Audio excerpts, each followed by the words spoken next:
You guys look like... What do they look like, Jimmy? Dorks. They look like a couple of dorks. Get those birds! Nerds! Nerds! They're coming to get you, Barbara. What? Are you kidding? We got some family here. Can you dig it? Can you dig it? Can you dig it? You are listening to the In the Mouth of Dorkness podcast, the official podcast of the Alamo Drafthouse Winchester. Welcome to another edition of the REVIEWcast podcast. Joining me is Brian Young, the Turtle Dork. You got to start at the bottom before you take it to the top. Oh. And also joining us is Lisa Gullickson, wife Dork. Oh yeah, you and your special breasts. Oh. And Brad Gullickson, mouth Dork. Well, for starters, you have to purify yourself in the waters of Lake Minnetonka. What? You have to purify yourself in Lake Minnetonka. Woohoo! Woohoo! Wait, hold it. That ain't Lake Minnetonka. And also joining... and I'm your host, Darren Smith, the Disco Dork. Pew, pew, pew, pew, pew, pew, pew, pew, pew, pew, pew, pew. And welcome to another edition of the REVIEWcast podcast. Brian, what was your quote? It sounded made up. It sounded like the most generic tagline of all times. Yeah, it's from the High Note. Damn. Well, that Wow. Wait a minute, Lisa, Brian, was that a bit that you just did? What? No.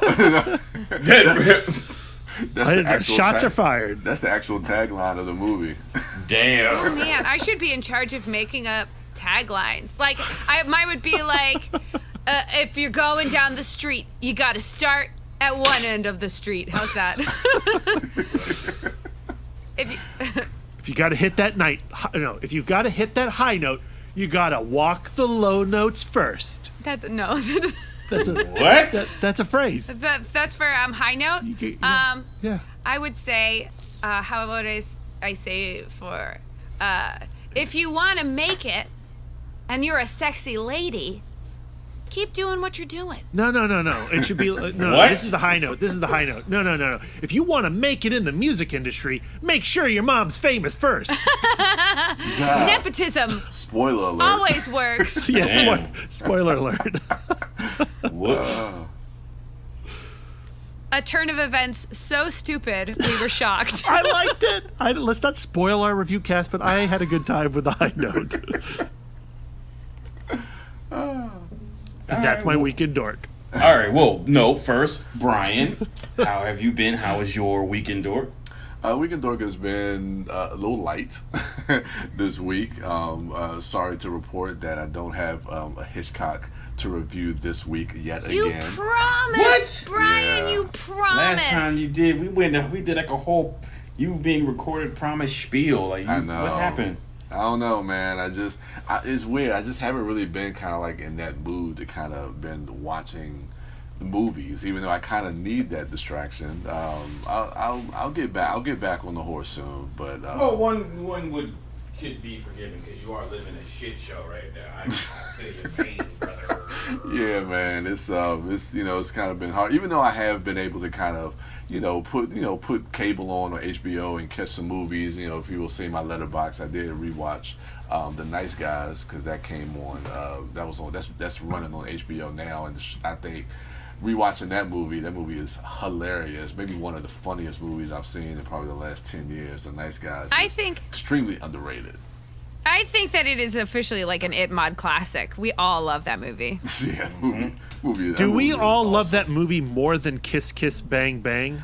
You know what? I was thinking about that. I remember last time we had that conversation, like you guys were saying you like Kiss Kiss Bang Bang a little bit more. I actually think I like this one a little bit more. Maybe it's recency bias, but I would have to rewatch Kiss Kiss Bang Bang. But they're both great. I know. I think I've seen Good Guys more than I have seen Nice Guys? Nice Guys, yeah. Excuse me. The Nice Guys more than I have seen Kiss Kiss Kiss Kiss Bang Bang. So I would say that I like it more. I feel like my highs on Kiss Kiss Bang Bang were higher than The Nice Guys ever were, but I find myself wanting to rewatch The Nice Guys more and more. Yeah, same. And I think that movie is a bit more rewatchable. The Nice Guys is to Kiss Kiss Bang Bang, but it makes me long for the days of, you know, seeing Shane Black. Let's just do more buddy cop, you know, scripts like that, because he's just, I mean, you know, we always judge everybody off of their most recent work, and unfortunately that was The Predator, and that movie was straight trash, to say it nicely. And I kind of want to rewatch it. No, it's not that movie. No, but no, don't do that. Okay. But I don't know, rewatching The Nice Guys and just seeing like how just the combination of his dialogue with the chemistry of those actors, it just shows you just how good he is at just writing and directing, and it makes me want to see more. I would love to actually see a sequel to The Nice Guys, especially the way that movie ends with them starting like their own PI firm. But I would just love to see Shane Black do more of that kind of stuff. This entire time, up until you said that, I'm thinking of The Other Guys. I'm like, what the fuck is he talking about? Which is another great movie. It is. Yeah, but I'm like, what the fuck? And then when you said at the end they start their own PI firm, I was like, wait, he's been talking about The Nice Guys. Okay, my bad. Sorry, I was internally confused. That's why I was quiet over here. My bad. Okay, we're tracking. We're on the same page. Okay, And I was like, Shane Black didn't write the other guys. What the fuck is he talking about? You see, now I had to make sure. Did I say The Nice Guys? Oh, okay. You did. It was me. You said the right thing. I was just thinking the wrong thing. But so that was a good bit of a breath of fresh air to watch that film. But I did actually earlier in the week. Of course, everything going on, and I think me and Brad talked. Maybe you said it last week, or we talked about it before, maybe off air, where, you know, we always kind of say like, oh, we got to be in the mood to watch certain things, and seeing what's happening in the world. Sometimes, you know, it's time for people to be uncomfortable with the things that they don't want to watch, because, you know, honestly, there's never going to be a good time to watch things that are going to be uncomfortable to watch. And I've been putting it off for years and years and years, but I finally watched the documentary The 13th by Ava DuVernay on Netflix. And I think this is an essential documentary for everybody to watch. And it's not an easy watch, you know, for anybody, black, white, or any color, for them to watch, to look at the horrors and to come to terms with the horrors of this country and the things that this country has done to black people coming out of slavery with the 13th Amendment. But it's compelling and like you would say, Brad, like very cinematic in the way that it kind of goes back and forth, and, you know, bringing in, you know, these experts and going back in history and seeing like how that history actually relates to what's been happening, and how how the 13th Amendment and the institutionalization of, is that a word, institutionalization? Anyway, I'm gonna make it a word. No, that's good. Yeah. Of how that has transcended into where we are today, and how that has kept you know, black people where they are systemically in the system, whether it be through the prison system, the economic system. It's a fascinating documentary, especially a lot of people who may not be familiar with the 13th Amendment. And they found basically a loophole, so to speak, where it says neither slave nor involuntary servitude, except as a punishment for crime whereof the party shall have been duly convicted. So that portion of the 13th Amendment is basically a loophole where it's just like, okay, we have freed slaves, but, you know, if we convict you of a crime, then, you know, we can basically take that freedom back away from you.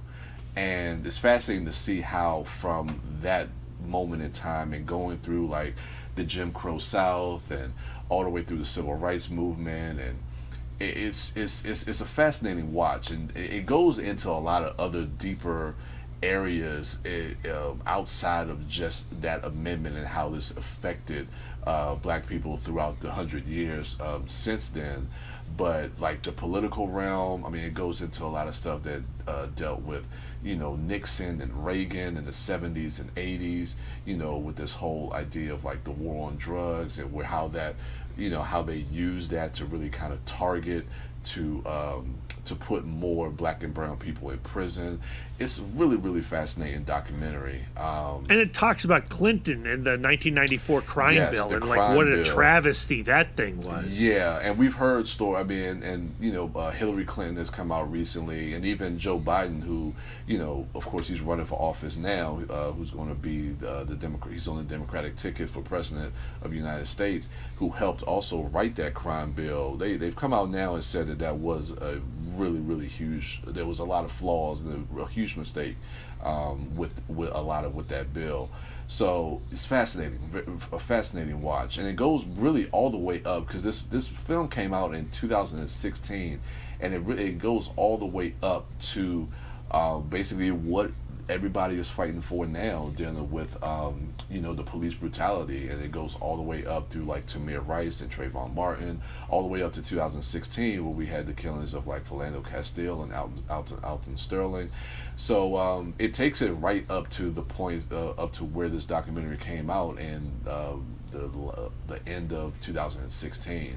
So I know for a lot it's, you know, it definitely is hard, but I think at this point a lot of us need to be educated, especially people who aren't familiar with some of the history of this country. I think we really need to familiarize ourselves and educate ourselves a lot more. And I know I've been trying to do that for myself, because even me as a black man, I feel like I need to educate myself on a lot of the history as well, because, you know, I'm ashamed to say that there's a lot that I, you know, don't even know or just learned within the last few years, just about, you know, the history of my own people in this country as well. But it's never, you know, I think now is a time that we shouldn't shame people for not knowing these things. I think now is a time to really just let people know that it's never too late, you know, to educate yourself so that we can start to turn that corner and make a change and end a lot of these things that are happening, still happening to this day. So yeah. We all went to public schools that we have to admit they were teaching in a time of white supremacy. So we got an incomplete education. Yeah. No, absolutely. So hopefully they don't, you know, try to, you know, suppress some of the things that are happening now, because believe me, we're living in a moment in history that's going to be talked about or read about in textbooks 20, 30, 50 years from now. So, you know, it's got to keep pressing. But to kind of bring it on a little bit of a higher note, a higher note, pun intended. Gotta go to those low notes first. You gotta walk across those low notes. Not how music works. Okay. I was actually going to ask you, Lisa, if, because I know you're a big stand-up comedy fan. So I am. Yvonne Orji just put out her hour-long stand-up. It premiered Saturday night on HBO. For those who aren't familiar, Yvonne Orji is a comedian and actress who also plays Molly on Insecure. Shout out Insecure. I had no idea she was a stand-up. Yeah. And so she had her hour of stand-up on HBO last night. And it was, I really enjoyed it. Again, it may be biased because I love that show, and I love those characters, and I love those actors who play those characters. I follow them all on Twitter. You guys should too. But Yvonne Orji is amazing, and she's part Nigerian, and really her special really kind of delves into what it's like being, you know, like a Nigerian American. And I like it because they actually shoot some, like her special, actually shout out to, you know, DC, because she did her special at the Howard Theater, which I didn't even know, like her mother was a nurse at Howard University Hospital for like 27 years, and she lived in Laurel, Maryland, where I live. So, oh wow, which is crazy. Like, so she's from this area. And but part of her special, they actually shoot. She goes back to Nigeria. She goes to Lagos, Nigeria, to visit her parents. And like during her stand-up, she'll talk about like different things as far as like differences between cultures and things that they do. And then like they'll cut to her being in Nigeria and actually talking about. Or actually her like going through like some of the bits that she is actually talking about on stage. So she does like bits on, you know, how Nigerians like to like when they go to the market, they like to negotiate and barter. And that's like something that is really, really like a staple, like when you go to like any markets, whether it's in Africa, I know they do that, in like the Middle East as well. When you go to like Dubai and Abu Dhabi, like you can spend hours at a market just trying to barter a price for an item. And she loves doing that. And then like, you know, you see her going through like the markets in Nigeria, and then they talk about how Nigerians, like, you never asked them for directions, and then like she's on the streets of Nigeria and she's asking them like, you know, how do you get to this place? And it's like she's trying to correlate like her own culture, and then you actually see it, which is kind of cool. And then you get to see her with her parents, you know, in Nigeria, and she does like a lot of bits you know, about her parents. The name of her special is called Mama, I Made It. So you know, it was really, really cool. She's got a funny bit about playing the game Taboo, which I thought was hilarious, absolutely hilarious. But yeah, if you get a chance, I don't know if it's streaming on HBO, because normally when something premieres, I think it takes like a week or so for you to be actually to stream it yourself on HBO, because I haven't seen it on there. But I'd love to get your take on that, you know, being I'm gonna check it out. There's been this trend, so pre everybody having to stay indoors because of the coronavirus. Yeah. We were in this time of like a true stand-up boom. And the result of that has been people really playing with the format of the special, of the stand-up special. Yeah. And so one of the trends we've seen is integrating these documentary elements, which I found worked really well in some contexts, not so well in others. I really liked Gary Goldman's special, The Great Depression. I really liked, what's the name of the, nope, I can't pull the name. I'm the worst. So, but, Little Howry's. that didn't have any documentary elements, though setting wise was very interesting. Okay. So yeah, I like that format, and I also love Insecure, and I love Molly, so I'm for sure going to check this out. Yeah. So yeah, definitely when it's available. Love to get your take on that. That's pretty much it. Of course, last week's episode of Insecure. Of course, you know, Lisa, me and you, we'll dive deeper into it in a couple weeks. We don't have time for it, guys. I know, but I love this episode. As I was watching the episode, I was like live tweeting my dismay to Brian. Unbeknownst to me, he had already tweeted how much he loved the episode and that it warmed his heart. So yeah, we're both coming at that episode with a slightly different perspective. Yeah. But I think when we were talking about it, though, in our hearts, Brian and I want the same end. Yeah. And I think that I'm more of a cautious. My heart is delicate and cautious. I'm the same way. Where maybe way. your heart is more open. It's just weird, man. I don't want to get too deep into it, but I'm a sucker for that type of storytelling. Like I love like the walk and talk, you know, like that before sunset, before sunrise type of storytelling, where it's just like two characters walking and talking. Like I'm just a sucker for that type of storytelling, but I kind of felt the same way, but I just see it, and you're not the only person that feels that way. I mean, I've talked to a lot of friends that feel the same way about, you know, the whole Issa and Lawrence thing, but I just I see that ending a little bit differently than how other people are, or interpreting it a little bit differently than the way other people are, in a way that, I don't know, it just kind of warned me. I see that moment happening in like episode 8 or whatever. What episode number was this?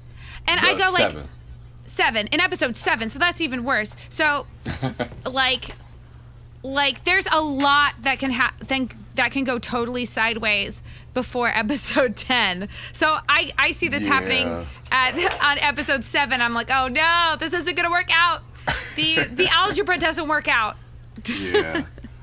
No, but we'll dive deeper into that in like 2. We got 2 more episodes, and I'll be sad to see it go. But I love that show so much. But yeah, I'm looking forward to tonight, where it looks like they're finally going to have the big talk. We'll see how that turns out. I'm guessing not great. Oh man. I'm anticipating. Okay, no, I'm gonna stop.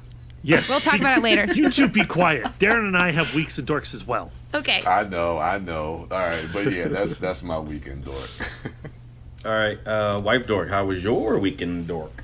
Have you ever done that thing where you're standing in front of the fridge and you don't know what to eat, so you're just kind of picking around at stuff, trying to decide, and then before you know it, you're just too full to eat anything good? Yep.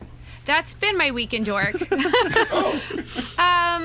So I finished where I tasted a lot of stuff that I'm like, yeah, I'm kind of into this, but nothing opened my heart this week, except for maybe a new season of Queer Eye has started, and so I'm very excited for that. But other than that, I'm just kind of transitioning. I'm transitioning. For example, Brad and I finished Homicide: Life on the Street. Finally, we ended with the movie. 7 seasons in a movie, and the coronavirus is still going. Still going. Who would have seen this coming? And after watching the final movie, I turned to Brad and I was like, I'm sorry, this film is not canon to me. I don't believe it. I don't like it as part of my story, and I'm just gonna, it's my power as a fan to just dismiss it. There's a lot of things that happen in this season 7 that I'm not too stoked about. First and foremost, there's no Andre Braugher in this final season. And for me, he was a big, exciting character in the show, and he was kind of this centering force that played contrary to all of the characters that I really appreciated. But what was interesting is that when he leaves in season 7, Bayless desperately tries to reinvent himself to fill that void, as if he can go into the role of like the philosopher cop, and it just destroys him. Well, the difference between Pembleton and Dark Bayless, that's what I'll call him, Dark Bayless, is that Bayless is way too much of a moral relativist to really be like Pembleton. Like, one of the things that made Pembleton particularly interesting to me is that he was a character who was raised in the Catholic Church and had become disillusioned with it because the Catholic Church was not even righteous enough for him, where he just didn't believe in it anymore, which I find extremely relatable. It failed him. It failed him, as it has many people. So, like, a lot of his character is grappling with his faith in God while encountering death every day. And Bayless, he ends up catching a bullet for Pembleton, actually. And in a 2-part episode directed by Catherine Bigelow, by the way, guys. Yeah. Which is an amazing 2-parter. It makes for some amazing television. Yeah. But coming out of that near-death experience, Bayless is kind of, he goes toward more of a Zen Buddhist direction spiritually, but then he has this kind of battle within himself of, I want to be a peaceful person. I want to be a person who stands for life. He becomes a vegetarian. He admonishes violence, but then when he's directly threatened, he takes someone else's life. Hey, Brian, just a real quick question. Are you messaging people on Instagram right now? No. Your Instagram has been hacked, sir. Oh no. Yep, you might want to change your password because you just asked me, did you see what they did with all your pictures? And then they send me a link to something called Ugly Photos. And I don't think that's you. Oh no. Yeah, because I got that from a friend of mine. And did you click on that, Brian? And I did the dumbest thing and clicked on it. And I was afraid. That shit was going to happen. Oh, I'm so sorry. Well, I was really off on a rant about homicide life on the street. It's probably going, Lisa, good. so that Brian can get that fixed. It was probably good that we stopped the conversation. I'm just going to say, before I just spoil all of homicide life on the street, to me, homicide life on the street, seasons 1 through 3, perfect television. Seasons 4 through 6, compelling television. Season 7, depressing, very depressing. And then the movie is just straight trash. There is one thing that homicide life on the street does, which is unfulfilling for the viewer, like storytelling wise. Like it doesn't feel satisfying, but at the same time is extremely bold. And that is every single character who worked in that homicide room, every single one of those cops, their lives ended up worse than before the show, like going into this. Damn. Where literally every single character's life is in the toilet, and then that's how the show ends. Is that true for Ballard and Falzone? I don't know. I can't. I'd say certainly everybody else. Anybody who was there since season 1 through 3. That's true. That's true. By season 7, their lives are in the garbage. And then Richard Belzer went on and had 21 seasons of SVU in the same character. I think that's so hilarious. Though his character is one of those he's just kind of he's a character who changes the least. Yeah, he falls into the same patterns of behavior. Yeah, so he was the least dynamic but you character, had but a very blast funny. Watching that series, and I was shocked at how much you ended up enjoying Homicide Life on the Street. Well, because it's all about the characters. Yeah. It's really not a it is a procedural, but it's really not. Yeah. So yes. So our initial plan after Homicide Life on the Street was to get me to finally watch The Wire in an earnest way. But then because of clear reasons, we're like, not in the mood. Not in the mood. So we went to the complete opposite, and we started binging Curb Your Enthusiasm. Yeah. Have you ever watched Curb Your Enthusiasm? I have not, but I know of it. It's like the antithesis of everything I want in television, and yet I find myself really laughing about it. Because what it is it's a sitcom where I've never been a sitcom person. It's extraordinarily low stakes. Like, there's nothing really going on in this show. It's like a parodied life story of Larry David, the creator of Seinfeld, with Larry David playing himself. And it's just like an entitled dude getting his through humiliation and shame and him learning nothing. And that's the show. You're just watching a guy fail at life, but it's somehow entertaining. He's putting his own foot in his mouth, or the episode we ended with actually was like a beautiful poem of a sitcom, because in this particular episode, his manager was able to get him front row Laker tickets, and he made this big show by the Laker bench. By the bench. So if the bench were extended, now he's on the team. That's his. Damn. They might call him in. That's how close. And he made this big show at a dinner party, going like, "Yeah, I don't even give a shit about the Lakers. I'm a Knicks fan. Blah blah blah."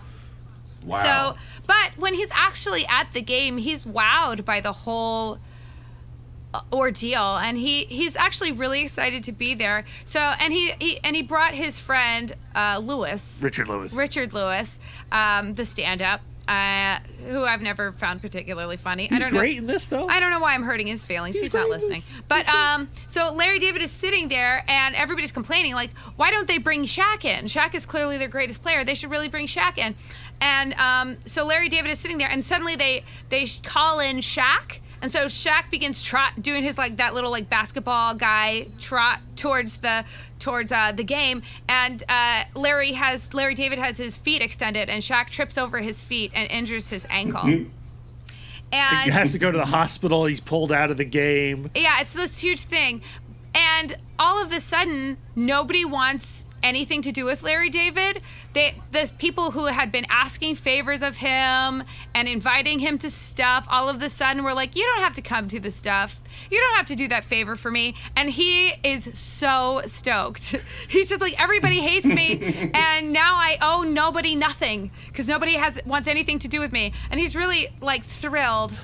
But then he hears that Shaq is like this tremendous Seinfeld fan, so he decides to go to the hospital and give Shaq a VHS collection of Seinfeld, and Shaq graciously receives the gift and absolves Larry David, and so he leaves feeling better about the accident with Shaq. But then as soon as he leaves, a car pulls by and splashes his clothes with a puddle of water, and his life is back to being exactly what he hates.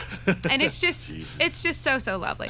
So yeah, Curb Your Enthusiasm. I'm late to this tick, and here I am going like, it's pretty funny. I also love his relationship with his wife Cheryl. I think it's really beautiful to see this couple, like, because he is a doofus. She still kind of loves him, and you can see how they still relate to each other with her being slightly less despicable than he is. It's really beautiful. And then some movies I watched for the first time. I watched Beat Street. Yeah. I love a dance film. I thought that there could be even more dancing. I really enjoyed all of the graffiti elements, and I can't remember one thing about this story. Other than the main artist guy, he does die on the third rail of a metro That train. was so shocking. It was, and completely, like, literally, this movie, up until the whole third rail thing, it's just shit going pretty good. It's like this kid, he wants to be a DJ. He's being really experimental, mixing his music. He meets a pretty girl who goes to the like elite dance school. There seems to be like a step-up situation kind of happening between the two of them. It's Ray Don Chong also. Oh yeah, and slowly his DJ career is getting some traction. Things start getting hot and heavy with his sexy girlfriend. They get into small tiffs, but they immediately make up. And I'm like, wow, this is just a movie about things going great. But then Ramon. Poor Ramon. Oh. Yeah. Over like a competitive graffiti artist. Yeah, Spit. Damn, Spit. He's a piece of trash. He's art-hating trash. They're both dead now. They're both dead.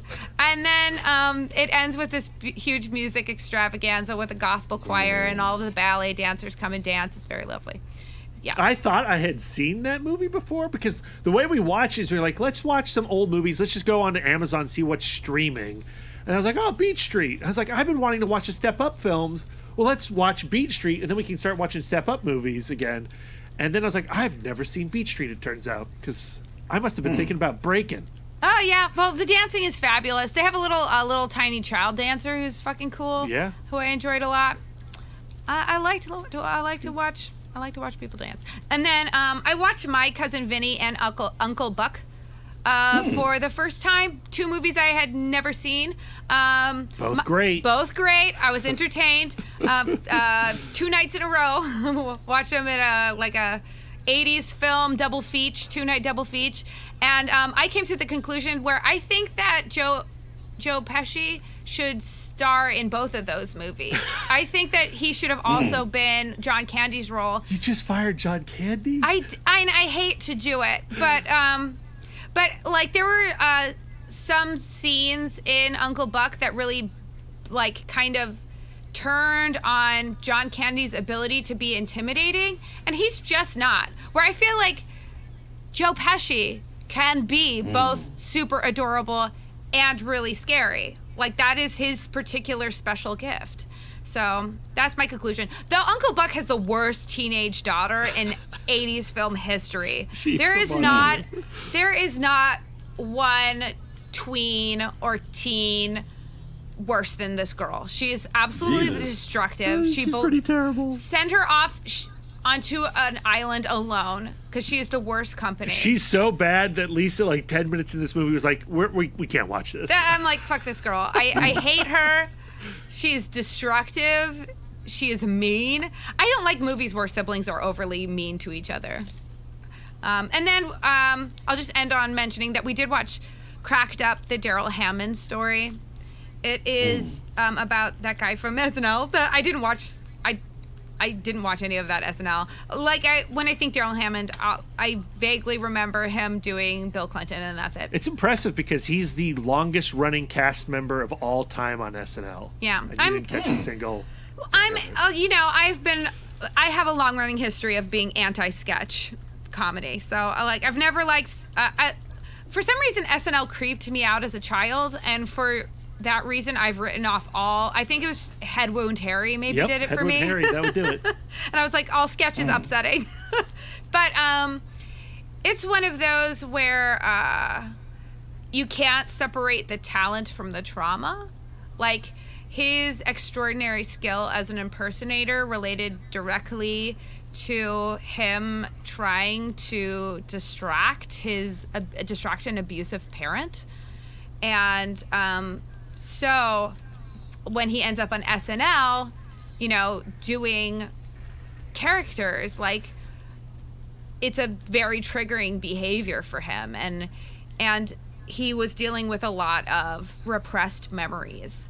And so it's really kind of a testament to those people who really have their lives ruined. Like, their brains are not allowed to develop in the standard way because of the trauma that an abusive parent puts them through, and the fact that they survive and thrive to the best of their ability. I mean, nobody would look at Daryl Hammond today and go, "There is a happy man."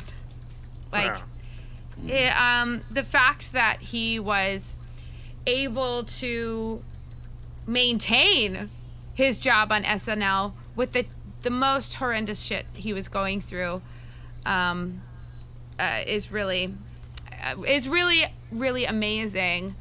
And the fact that even now, when he is like, we see him towards the end of the doc go and do speaking engagements, advocating for trauma victims, and it is clearly still so raw for him. He is crying, he is shaking, he is bearing his soul because he knows it's the right thing to do, but also he is not composed. He's not being articulate. Like, he's just being vulnerable, he's being real. The people around him don't exactly know how to even address or handle it. Like, he's one of humanity's, like, raw nerves, being just the terribleness that he went through. And it ends with him, just spoiler alert, I guess, having a moment of empathy for his mother and empathy for his father, his mother who abused him and his father who mishandled the situation so that the abuse could continue throughout his entire childhood. Like, he finds a moment of empathy for them, which I think is the most heroic thing he could do. And plus, you get to meet some of his amazing doctors, and it's one of those. It's another one where it's just like it's a tough watch. There's not going to be an evening where you're ready for it. But I think that mental illness is another thing that we need to be talking about and thinking about and looking for ways to make these kids and these adults who have suffered trauma, their lives better, so that it doesn't continue to be passed on to the next generation. So yeah, that was my week in Dork. A lot going on. All right, thank you, Lisa. B, how was your week in Dork? So basically, what Lisa said. We've been together. Yeah, like that's right. I did all those things too.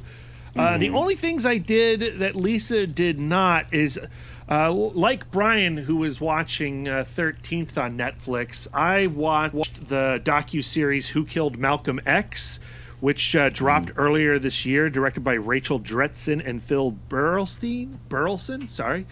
And, it's an exploration of what went down in the last days of Malcolm X's life, but at the same time also showing a bit of his arc from when he was released to prison to joining up with the Nation and then, of course, separating from the Nation.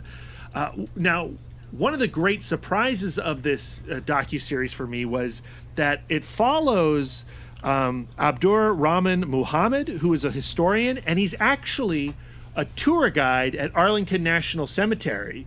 One of his gigs is he's those guys on those tour buses who goes around the cemetery and he and fills in all the tourists with all this information. Oh, cool. And so you're following this guy around as he's digging deeper into what happened and uncovering details that we've all kind of accepted as truth since his assassination. And I had seen, I love the Spike Lee film, but outside of that, I really knew and know nothing about Malcolm X, and so a lot of this was new information to me, where it might not be new information to some.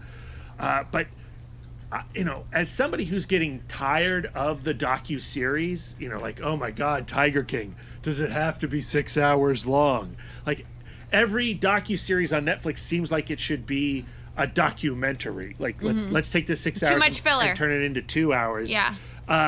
This was one where I felt like, wow, like, give me this 6 hours. Feels like this is the appropriate length of time for this story, and to follow these various characters and to use Abdur Rahman Muhammad as your gateway, as the guy who's like on a mission for you, was very, very compelling. So I highly recommend Who Killed Malcolm X. And it did lead to some new information that has been re-explored by authorities since the release of the film in February of this year. So like it's had an impact, and it's changed minds and piqued people's curiosity again. And so, the power of filmmaking, as Brian was saying with the 13th. So yeah, highly recommend Who Killed Malcolm X. And like the only other thing I wanted to talk about was just this morning on my favorite YouTube show, that's not It Modcast,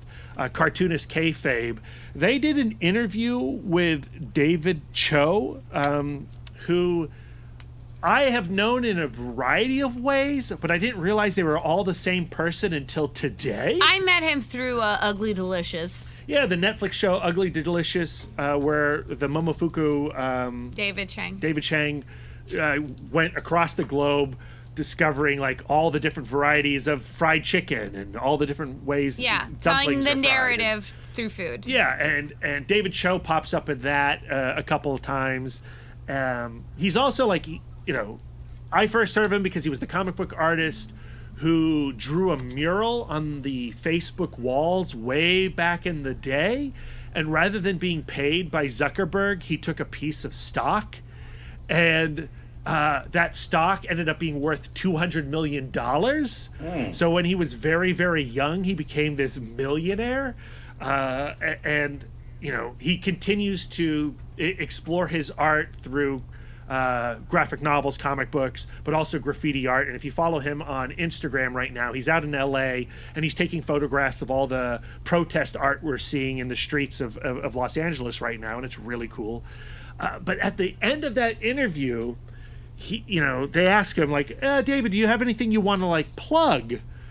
And he's like, oh no, I don't really, like, I don't plug stuff. I don't really do anything. I was like, well, a guy who has like $1 bajillion doesn't need to plug anything, I guess. And they were getting ready to say goodbye, and then you saw that there's this weird edit. So something must have happened where he's like, no, put the cameras back on. I do have something to plug.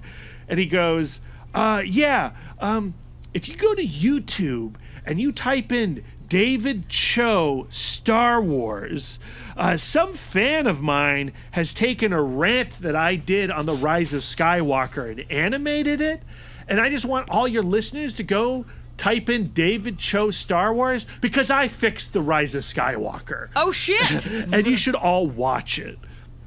So, of course, I did that this afternoon. I typed in David Choe Star Wars, and you'll find a link to his YouTube page, and it's called David Choe Star Wars Fan Fiction Reaction and Review Episode. And it's just him ranting about like how he would fix Star Wars. And I don't want to spoil it too much, but he picks up in the moment in Rise of Skywalker when Rey and Kylo Ren are having that like force off, and Rey suddenly shoots that lightning bolt out of her hand and she blows up that ship where Chewbacca was supposedly in. And, you know, he goes like, look, you know, Star Wars is nonsense. We don't need to keep talking about it, but this is fan fiction. Of course we love it. I'm just going to tell you what I would do from this moment forward. And his version of The Rise of Skywalker's climax begins with the ship exploding and Chewbacca being flown in flames out of the building, tumbling down to the desert, and having all his fur melted off so that we see the color of Chewbacca's skin. And he follows... I don't even want to spoil like how he describes Chewbacca's body without fur, because he goes into great detail. And he goes, and the rest of the story isn't Rey's story, it's Chewbacca's story, and how that character needs and deserves an ending like Luke got and Leia got and Han got, but because he's the dumb dog guy of Star Wars, he's never given enough respect, and how Rise of Skywalker should have been Chewbacca's triumph. And it goes into some weird and wild places. It's 19 minutes long. And I don't know if I would say that he fixed the Rise of Skywalker, but he sure tells a hell of a story. Oh my God.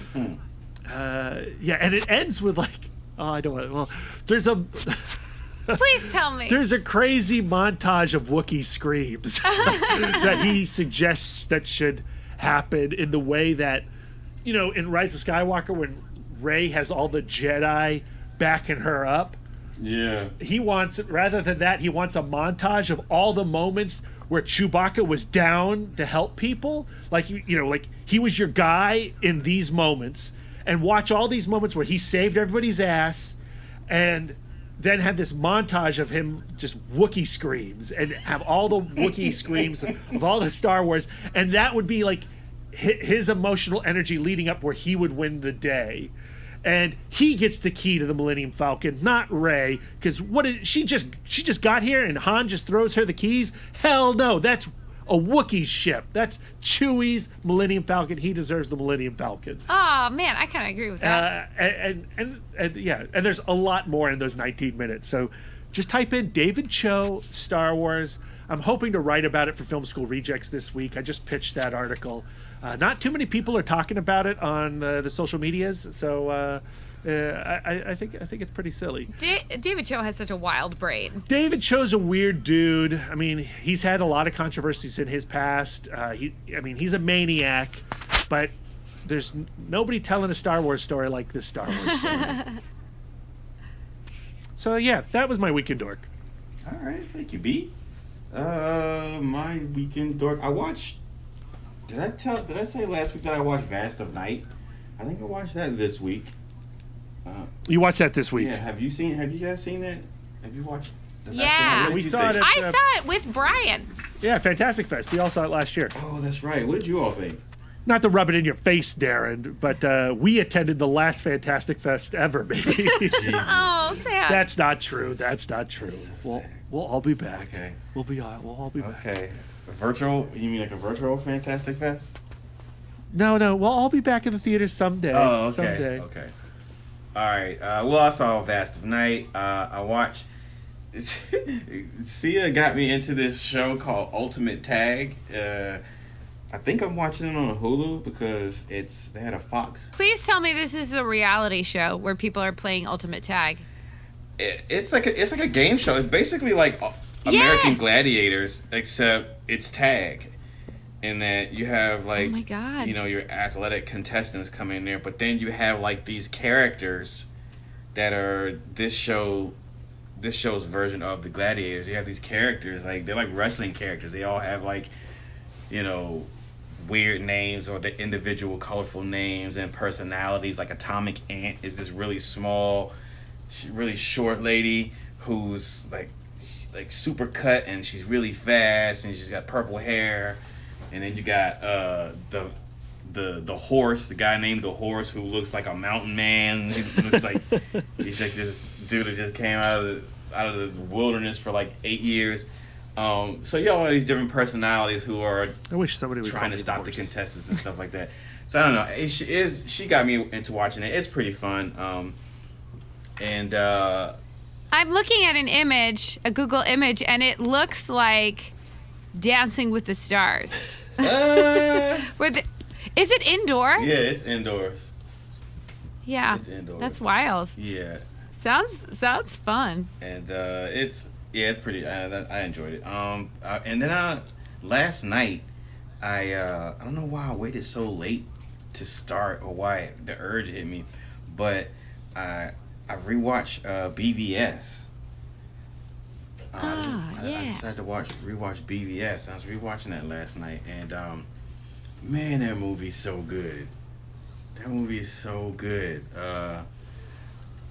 I was thinking about the Snyder cut and you know, all the hoopla around that, and all the information that's come out about that movie since then. And then I was also thinking about our recent rewatch of Man of Steel, and taking all that into account and watching BVS the extended cut.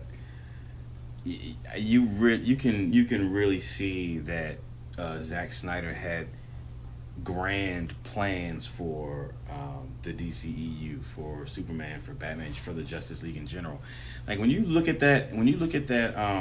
watch the nightmare sequence, and when you think about what's happening in that sequence, you know, not just physically what's happening, but just thematically, like what has happened narratively, and then you think that Zack Snyder was working to a point to cinematically get us to a point where he can show us how things got to that point. Like that's a pretty epic. That's a pretty epic task, I think, and it really makes me curious as to how like he planned to have all this stuff come together. Not just with his cut of the Justice League, but his 5-film arc for Superman. Like I'm really curious as to see what that would have been like. But again, it's no secret that, you know, we're fans, or I'm a fan of BVS, or we're fans of BVS. Oh, we love it. I didn't want to speak for everybody. But it's no secret that you can speak for me generally. Okay. Lisa says, we're some of the few fans of that movie, and Ben Affleck, I was watching him. He was one of the things that I was honing in on this particular watch, and man, I really like his Bruce Wayne. I really like his Batman. And this is nothing that we haven't talked about on the podcast before, but I mean anything from like when Alfred's talking to him about Batman's eager to get the bat suit. He said, I'm gonna need you to get the bat suit ready because I gotta go, break into Lex Luthor's place and blah blah blah blah.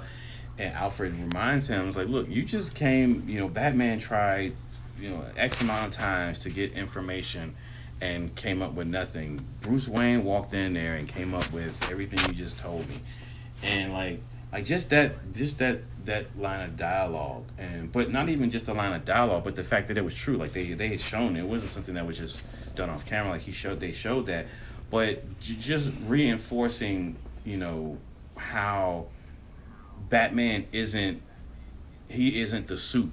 He is his ingenuity. He is his brain. It was one of those things that they touched on in Batman Ninja. When Batman's in ancient China, like all his gadgets and shit are taken away. He doesn't have any of that stuff because the time machine just took him, and he's in feudal Japan or whatever. And then stuff starts to happen, and he's kind of not where he wants to be. It's not going how he wants. And then he realizes, like, you know what? I don't need my yeah, I'm here, but I don't need all that shit. I'm I'm Batman. Like, Batman is just that's a character, that's a costume, but my brain, I still have that. I still have my drive. And so I like that in BVS there are hints of that, and just all the character stuff between Martha and Clark really struck me this time because of our most recent rewatch. And during that rewatch, paying attention to Diane Lane and just how Zack Snyder built that character relationship between those two people. So I had that fresh in my mind going into BVS, and I just found those scenes whenever he would end up calling her, he's always calling her for support, from Metropolis, and then had the one scene where it gets really bad. He actually goes to see her and to confide in her, and so like both of those moments, like I really appreciate, just as far as like rounding out Clark as a person, him feeling lost, and it just like us humans having to, I got to go back to my parents, go back to my mom and ask mom, what do I do?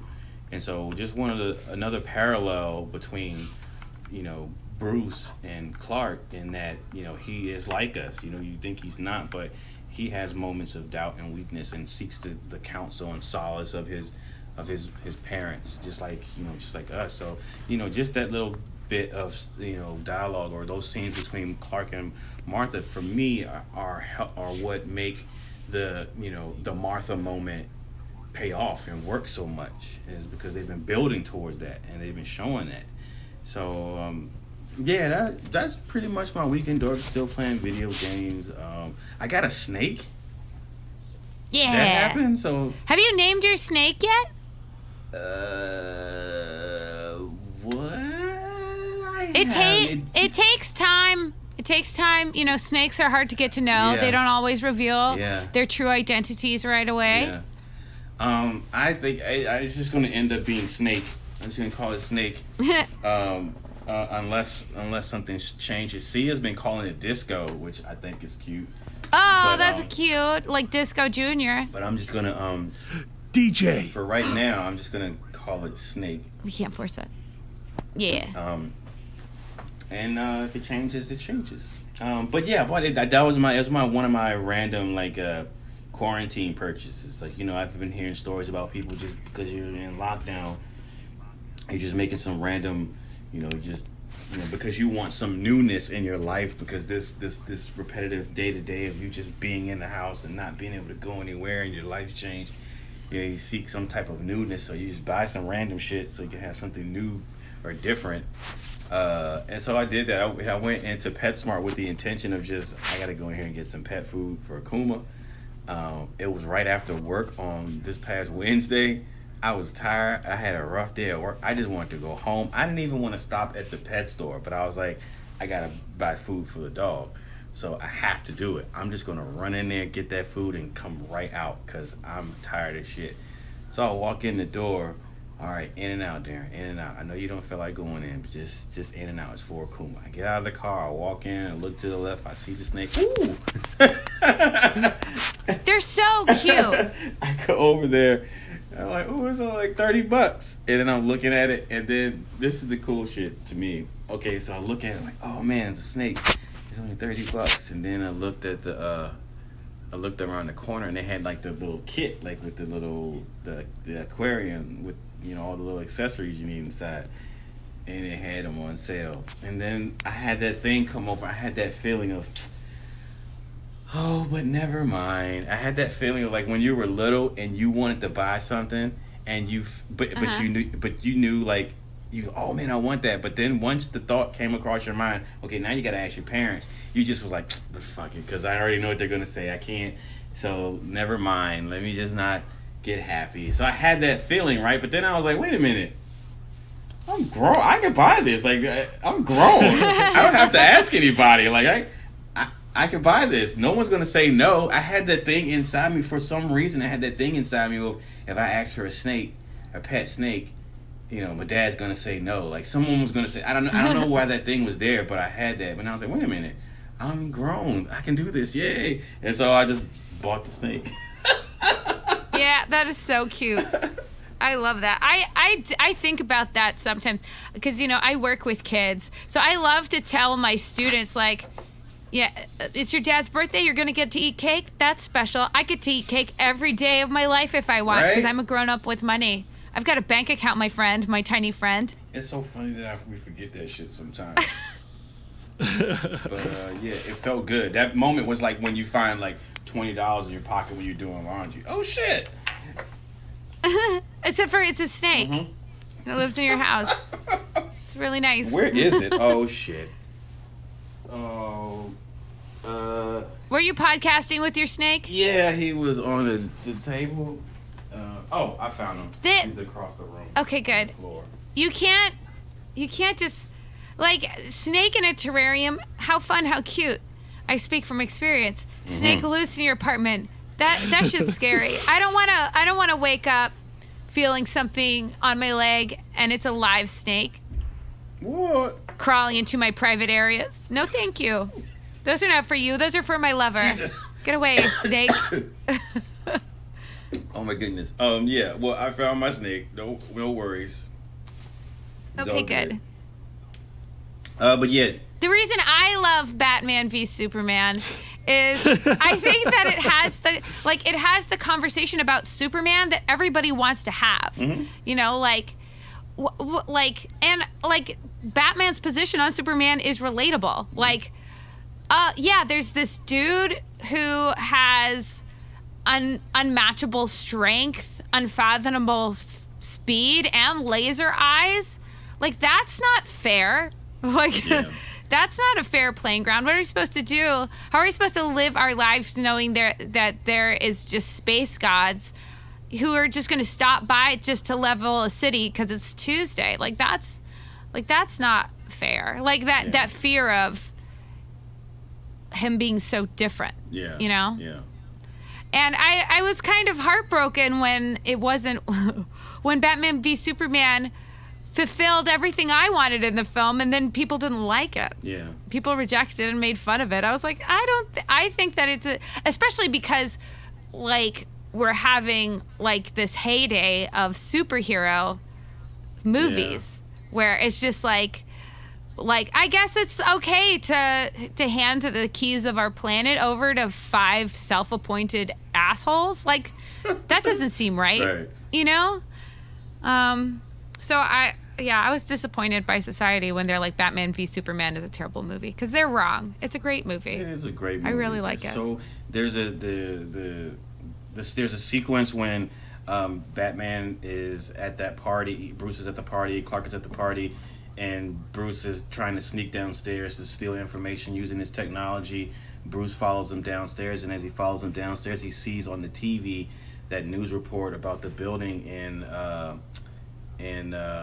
South America somewhere for a Day of the Dead celebration. His building caught on fire, and Clark stops and looks at the TV and looks at Bruce, and then it cuts to that shot of Superman floating down to the ground, holding that girl with the building burning behind her, and then that crowd of people come around him and they all circle him, and then they take the girl, and then everyone starts to reach out for him.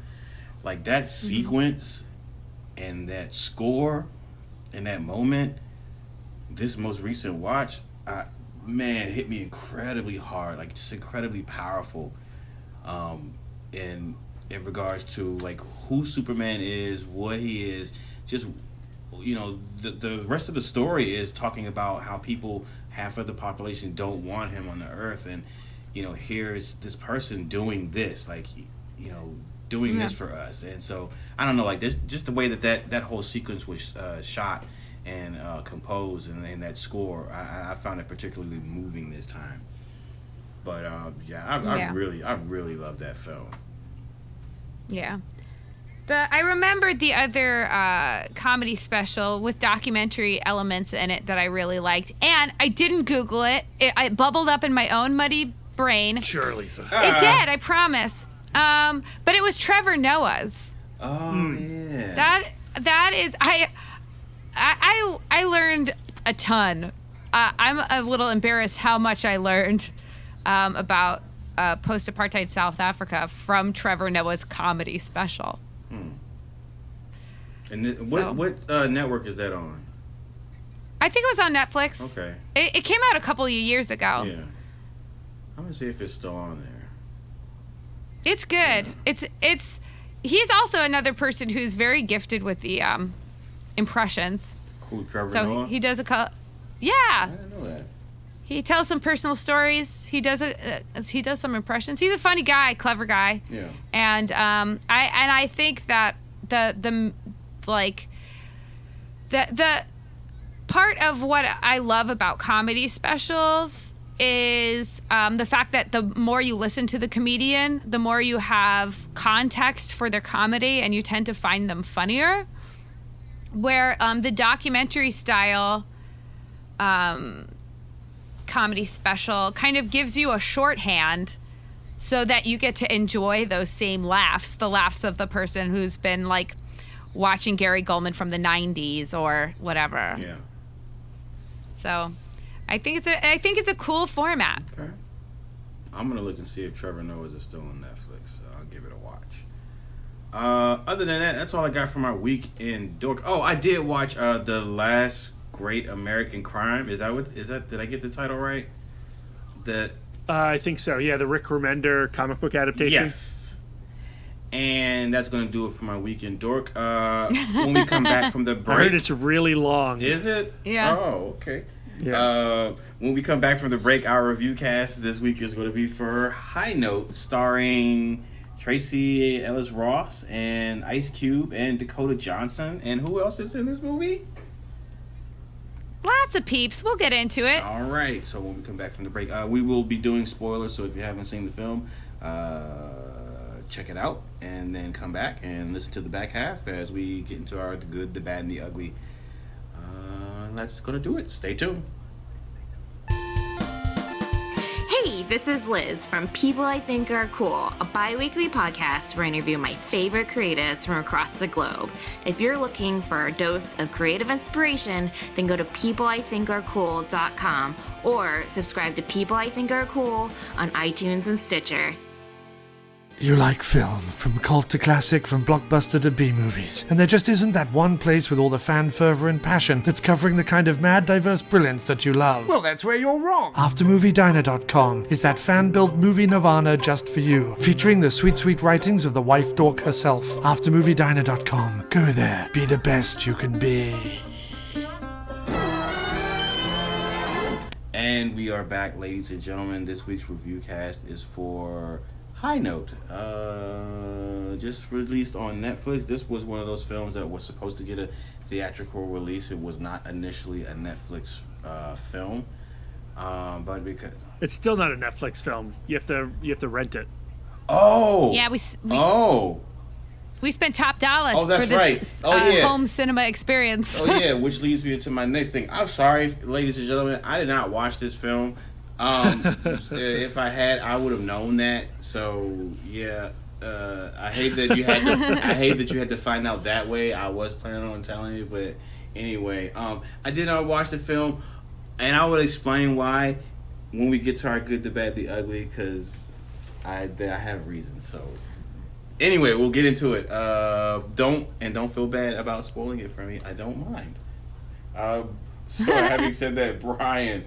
We'll start off with. Are you still there, Brian? Because I haven't heard from you since. Yeah, your I'm week trying in to take care of this Instagram thing. It's fucking crazy.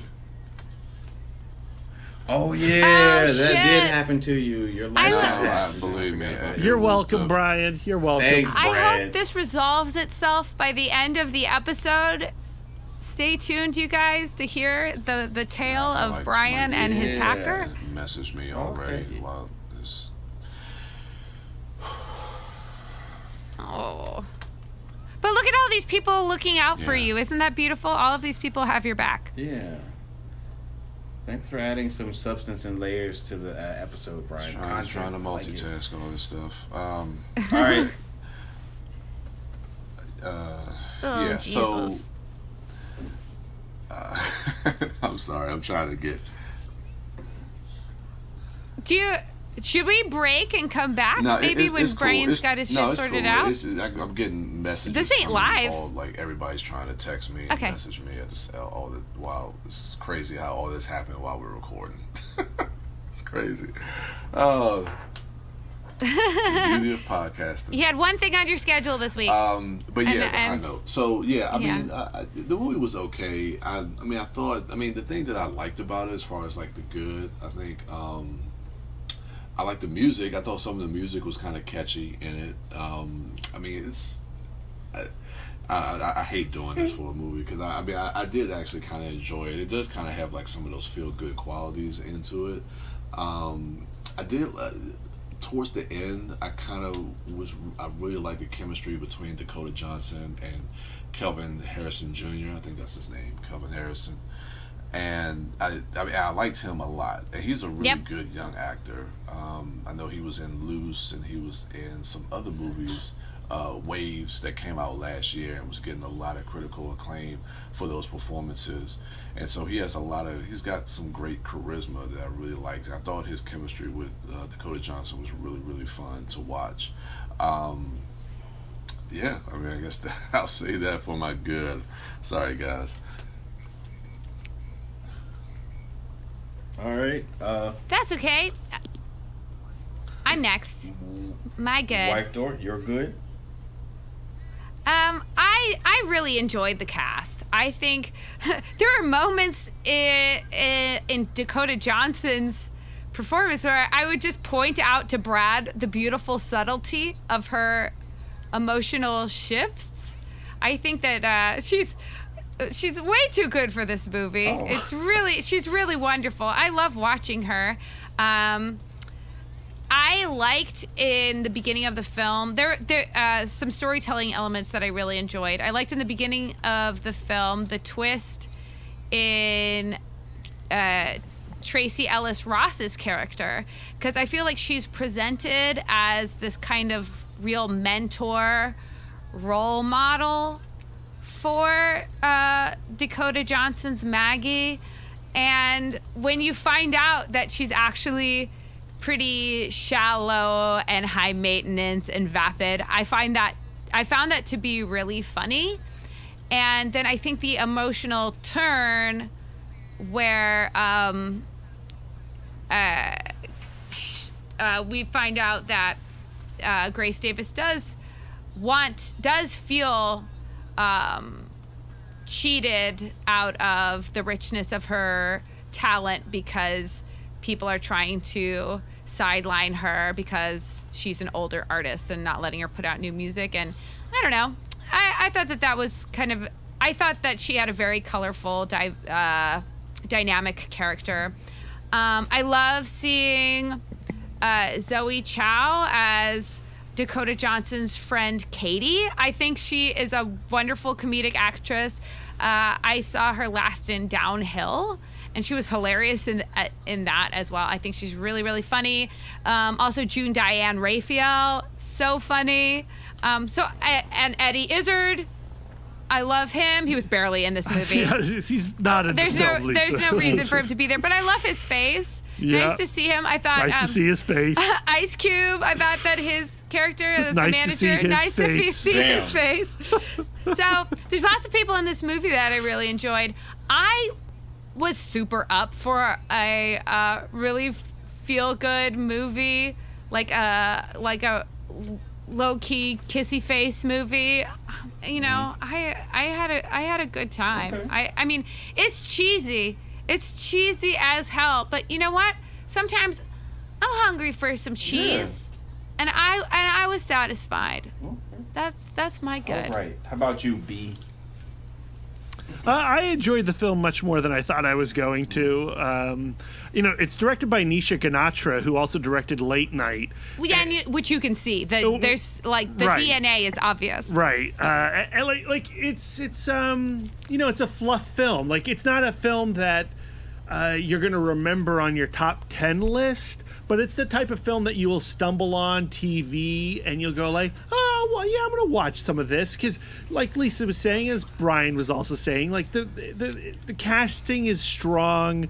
The chemistry is really strong, especially between Dakota Johnson and They're two very Kelvin Harrison Jr. sexy people. We want to see them rub up against each other. Yeah, I like that the movie gives more to Traci Ellis Ross than I thought it was going to do, and then robs her of that because I felt like it was going to be Dakota Johnson's movies from the advertising, and then I was like, oh, there's actually like a parallel story happening with Traci Ellis Ross, but then she sort of fades away for a good portion of the movie to make room for the Kelvin Harrison Jr. storyline, which I guess I didn't necessarily mind because I was enjoying the chemistry between Dakota Johnson and him. I'm not talking bad. But and then like the supporting players, Zoe Chow, Lisa's already mentioned, is great in it. Bill Pullman shows up for a little bit and has more to do than both Ice Cube and Eddie Izzard combined. That's not true. I think from a emotional point of view, Bill Pullman has more of a character there than those two do. Oh, that's 100% true. I mean, Ice Cube has more screen time, but there's nothing to his character at all. Right. He's the single-minded manager who just wants to rake in that cash. He's just there to be a foil for Dakota Johnson, and barely. Yeah. Like, it's really disappointing. Yeah. But Bill Pullman, it's great to see. Also, Mark Evan Jackson's in the movie for like a hot minute. And I really like him. I'm a big fan of The Good Place. He's great in The Good Place. Yeah. He's pretty good here. So, like Eddie Izzard, I like to see his face. But yeah, so I don't know. Like, I liked it as like okay, all right, movies. Yeah. People are fun to watch. There you go. That's my good. All right. Brian, I guess the bad for me would be that twist. Well, that of course. Your current situation. But as far as the movie, the twist ending, I just couldn't buy. Yes, it was so corny. Well, had a twist ending. It was so.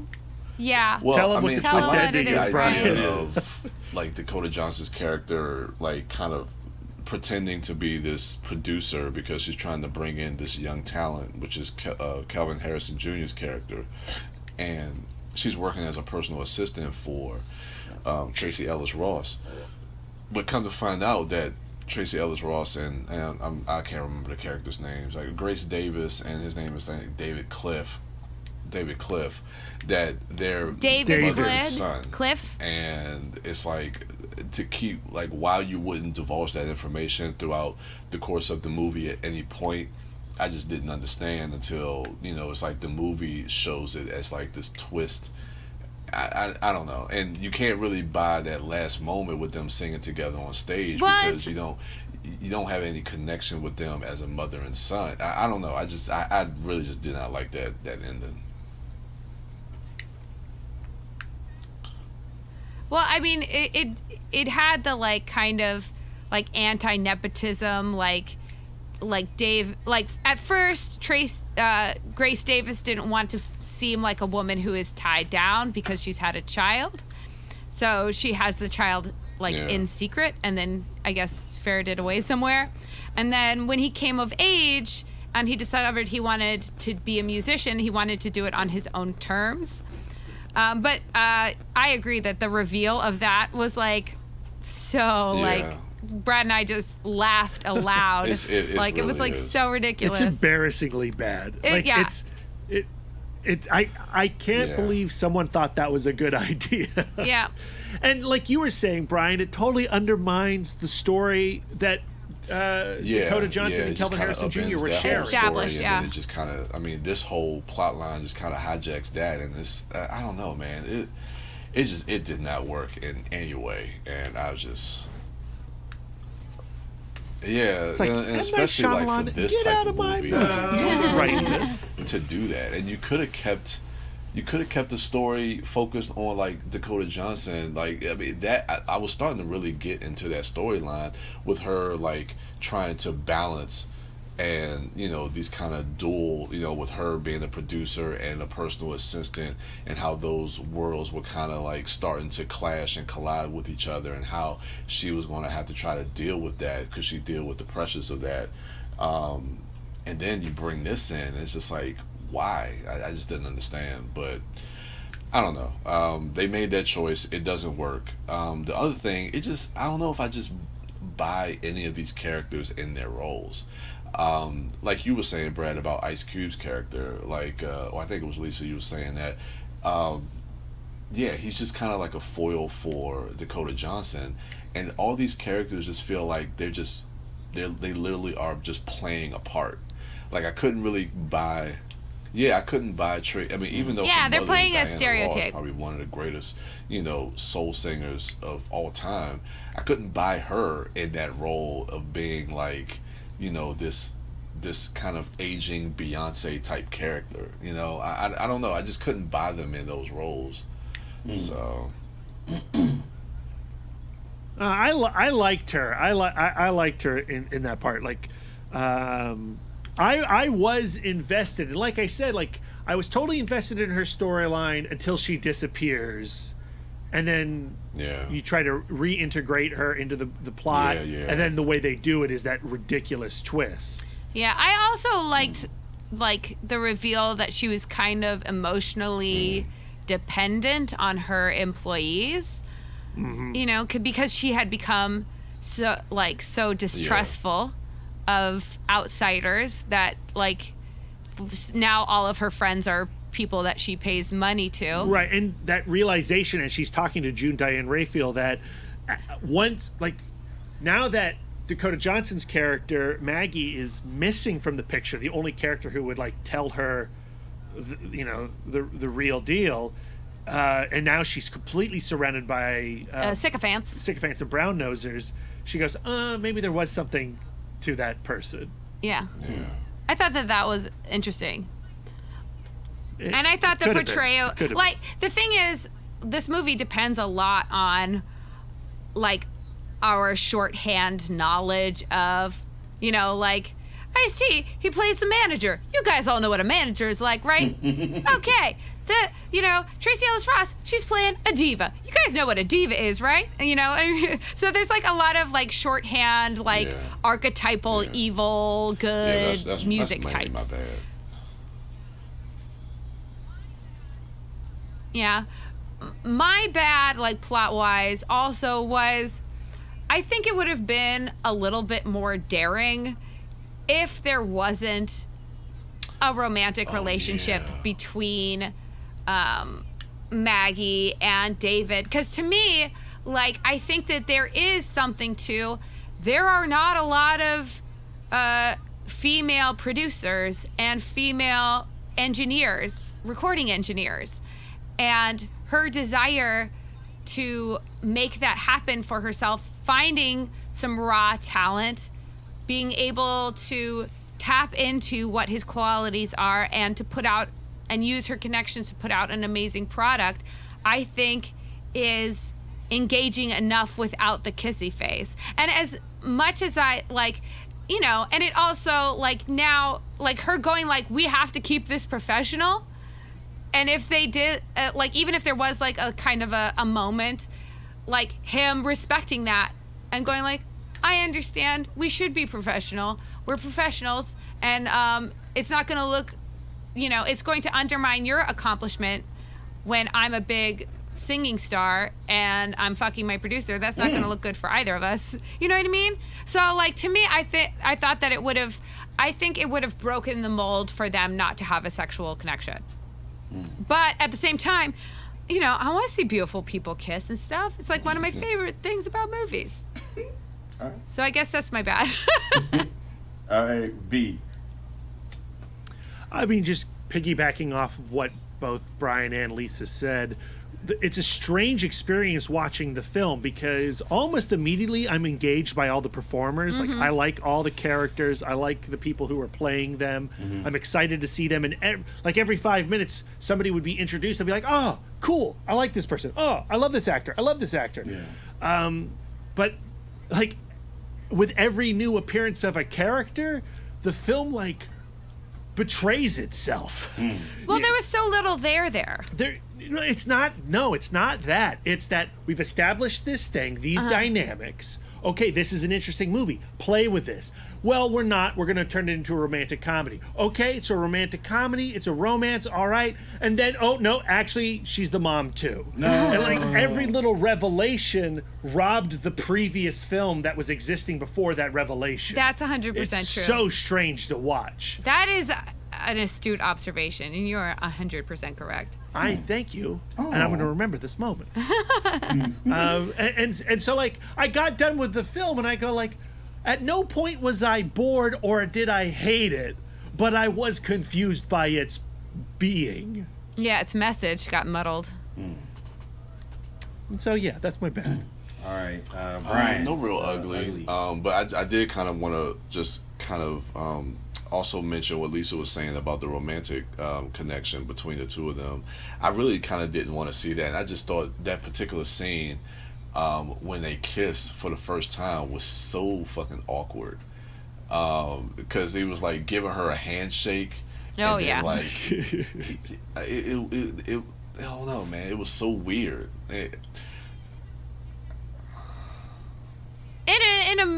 a post Me Too thing, like, you got to be real direct. like, hey, coming in for a smooch now if you're ready. Are you warmed up? Yeah, and it just felt like, are you good? I mean, you can kind of see okay? it was kind of leading towards that direction, even though you can tell from, at least from the character of Maggie, that it didn't seem like she was trying to take it in a romantic direction, even though they did have like this flirtatious relationship. But it's just the way that scene was kind of staged, where it's just like, if it's going to lead that way, when you're directing that scene, you would make it a little bit different. It just felt like it just came out of nowhere, and it was just really, really awkward. Like, even watching it, I was like, oh wow, that was awkward. That was weird. I just didn't understand why. I don't know. That shit was just weird. Yeah. All right. That's a good ugly. Wife Dork. My ugly is how meh and unextraordinary the original music was. Yeah. I really I got the impression, like, to me, like, I listened to Calvin Harrison Jr., lovely voice. It was not featured in any way that made me feel like he was like an extraordinary musician, because the music was so, ironically, I don't know. It was just. I think it matches the movie perfectly. It was so meh. It was like just not good. It was hollow music. No, ugh, bad music. Jesus. All right, Brad. Oh man, how do I follow that up? I think the ugly is just how underserved certain actors are, Eddie Izzard and Ice Cube in particular. I think it's just a real shame, because Ice Cube's been doing such good work of late, and Eddie Izzard's one of my favorites. And so you hear like you're going to get a movie that's an entertaining look inside the music industry, the relationships of the music industry, and Ice Cube's involved, and you're like, well, this guy knows what it's like. Let's see him. Let's see Ice Cube play a manager. Yes, I want to see that. I'd watch a whole movie around that. And he's just a jerk. I like that it's a whole movie around making artists who have taken residencies in Las Vegas feel terrible. Yeah. It's like, this movie is like a big fuck you to Celine Dion. You sell out. Sorry, the Osmonds, take a hike. Man, what a great job that must be, as a residency in Vegas, other than that you're in Vegas. But yeah. You don't want to live in the desert. I don't know. Penn and Teller have been doing pretty great. Yeah. Yeah, that's my ugly, Darren. All right. Well, that's going to do it for our review cast for High Note. If you've seen the film, you can share your thoughts with us on social media at ItModcast on Twitter, Instagram, and Facebook. Brian, before I ask you all what you're looking forward to this week, you all didn't do anything for your Weekend Dork this past week together? Oh yeah, we watched Death Proof. How was that experience? Was that fun? I know you've seen the movie before, but was it fun? It was a movie that is extraordinary, super fun, and the company was even better, you guys. It was. Oh, thank you. Because I was there. Yeah, you were. What are you looking forward to this week? I love that movie so much. Death like, Proof? yeah, you know, like it's such a good movie, and every time I watch it, I love it a little bit more. It's such a girl power movie. I just finished that movie feeling so jazzed. Yeah, that was a good watch. Thank you for that. Did we say what the next flick was? RoboCop. Oh RoboCop. my gosh! All right, Brian, hurry up and tell the people what you're looking forward to this week, so we can get through this week, so we can get to Wednesday, so we can watch RoboCop. I guess it's mainly my the review cast is the Five Bloods. No, wait. What's this week? June 5th. No, it is. I'm getting my days mixed up. June 12th. Yeah, Netflix is dropping Spike Lee's new movie, The Five Bloods, and I'm really looking forward to checking that out. So, yeah, looking forward to that. All right, he is at the Turtle Dork on tour. You know what? Should I hold off on passing your handle out? Because you're going through some things right now. You know what, ladies and gentlemen? He'll change his passwords before this episode drops. Yeah, will he? You know, you can't use the same password for all your accounts. You'll be sorry. That. I'm gonna try to do some more investigating once this is over. But nah, I'm good. Yeah. It happens to the best of us, Brian. It fucking sucks. All right, you can find him at the Turtle Dork on Twitter, currently being hacked at Turtle Dork 1 on Instagram, and at Brian William Young on Facebook. Wife Dork, what you looking forward to this week?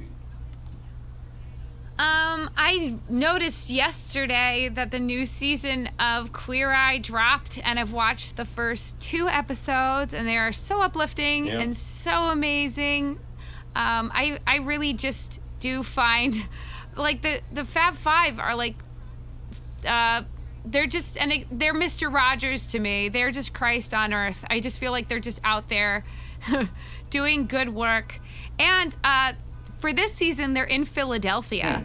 So you get to see those beautiful people in some real East Coast humidity. And it just shows how human they truly are, because they are melting. Jesus. Their hair is frizzing. I seeing such glamorous humans in this humidity, like our humidity, like I never felt so seen. Like I'm like, ugh, look at that frizzy hair. That is my struggle. I feel you. I love seeing it. I love seeing it represented. Like it's hard out here, where it's you just walk outside and you just feel like you're in somebody's mouth. Oh my it's God. Gross. All right. You can follow her at Sidewalk Siren and at Baked Dork on Twitter and Instagram. She's also at Sidewalk Siren on Letterboxd. We're looking forward to this week, B. Well, I'm also really looking forward to Defy Bloods, but I need to check out The Last Days of American Crime, despite Darren's glowing review and its current 0% on Rotten Tomatoes. Oh my. 18 reviews logged, 0%, all rotten.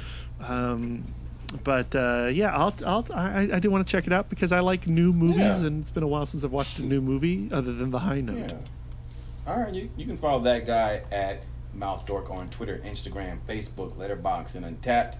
I am Darren Smith, the Disco Dork. I'm looking forward to Wednesday. I'm looking forward to the Five Bloods. But I am really looking forward to our group watch of RoboCop.